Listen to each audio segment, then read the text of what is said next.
ফরিদপুরের মানুষ আমরা বর্ষার সিজন চলে গেল, আমি কিন্তু এখনো শাপলা খাইনি। আজকে স্কুল থেকে ফেরার সময় হঠাৎ করে আমার চোখে পড়ে গেল এই ভ্যানালা ভাইকে। ভ্যানালা ভাই কিছু শাপলা এবং কিছু শাক নিয়ে বসে আছে।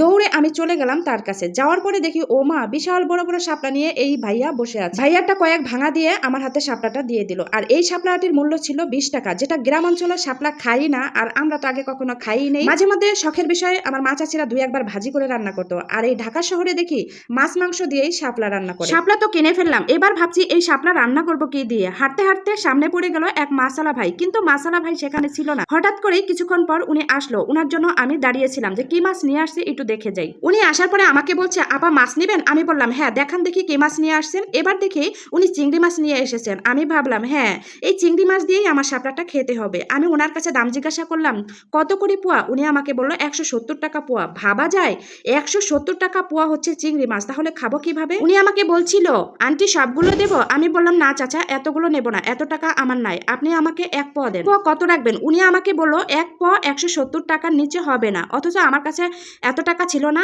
অন্য বাজার করে টাকা শেষ হয়ে গেছিল। তাই আমি বললাম ঠিক আছে, আমাকে 100 টাকা দেন। উনি আমাকে 100 টাকা দিল, সাথে আর একটা আপুও 100 টাকার চিংড়ি মাছ নিয়ে গেল। এই চিংড়ি মাছ কিনতে এসেও বিপদে পড়লাম। এই ব্যাটার এখনই আসতে হইলো এই মাসালার কাছে। উনি হলেন আমার ছেলের স্কুলের স্যার। উনি এসে আমাকে জিজ্ঞাসা করছেন, ভাবি মাছ কিনছেন? আমি বললাম হ্যাঁ মাছ কিনছি। তো উনিও সম্ভবত মাছ কিনবে, দরদাম করছে। তো যাই হোক, স্যার ওইখানে মাছের দরদাম করছে, আর আমি আমার ছেলেকে নিয়ে ওখান থেকে পালিয়ে আসলাম। তো শাপলা খাওয়ার জন্য তো 100 টাকা চিংড়ি মাছ কিনে ফেললাম। আর এইদিকে আসার সময় দেখি একটা ভ্যানে অনেকগুলো পেয়ারা নিয়ে একটা ভাইয়া বসে আছে। ছোট ছেলে দেখে বললো আমু পেয়ারা খাবো। অমনি চলে গেলাম পেয়ারার দোকানে। যাওয়ার পরে আমি জিজ্ঞাসা করলাম পেয়ারা কত করে? ভাইয়া বললো 60 টাকা করে। পেয়ারাগুলো দেখে বেশ ভালোই মনে হচ্ছিল। আমার কাছে মনে হচ্ছিল পেয়ারাগুলো খেতে মিষ্টি হবে।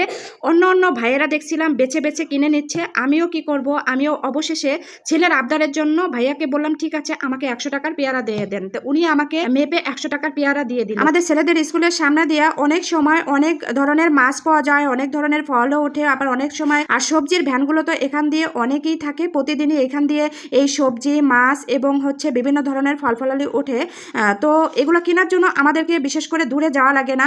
এই স্কুলের সামনেই প্রতিদিন ওনারা বসে এই স্কুল ছুটির সময়, কারণ ওনারা জানে যে স্কুল ছুটির সময় এই স্কুলের যত গার্ডিয়ান আছে তারা এই সবজিগুলা, ফলগুলা, তারপর হচ্ছে যাই উঠুক না কেন এই গার্ডিয়ানরা কিনে নিয়ে যায়। তাই ছুটির সময় ওনারা এখান দিয়ে স্কুলের সামনে দিয়ে বসে। তো আমিও মাঝে মধ্যেই ওনাদের কাছ থেকে এই শাকসবজিগুলো, মাছ, তারপরে ফল ফলালি যাই উঠুক না কেন আমিও কিনে নিয়ে আসি ছেলেদের স্কুল থেকে নিয়ে আসার সময়।